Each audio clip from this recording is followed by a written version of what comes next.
Il était une fois dans un pays lointain, une jeune fille nommée Cendrillon.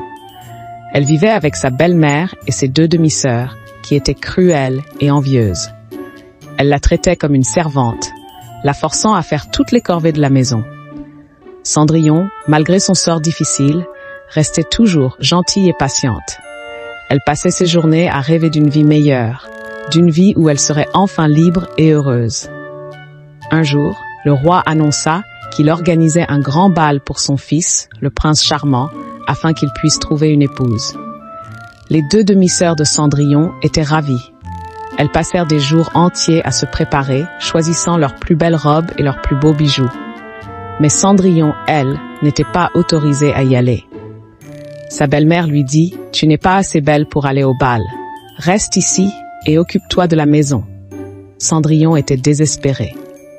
Elle se retira dans son jardin et se mit à pleurer. Soudain, une lumière apparut devant elle. C'était une fée marraine, apparue pour l'aider. « Ne pleure pas, ma chère Cendrillon, je vais t'aider à aller au bal. » La fée marraine agita sa baguette magique et transforma une citrouille en une magnifique carrosse, 6 souris en 6 chevaux et une vieille grenouille en un cocher. Elle fit ensuite apparaître une robe de bal magnifique, des chaussures en verre scintillantes et un collier de diamants. Cendrillon, radieuse, partit au bal. Le prince, dès qu'il la vit, fut ébloui par sa beauté et sa grâce. Ils dansèrent toute la soirée, perdus dans leur bonheur. Cendrillon s'était oubliée, et quand elle regarda l'horloge, elle s'aperçut qu'il était presque minuit.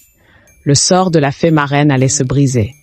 Cendrillon, précipitée, s'enfuit du bal, laissant tomber une de ses chaussures en verre sur les marches du palais. Le prince, fou amoureux, ramassa la chaussure et jura de retrouver la mystérieuse jeune fille.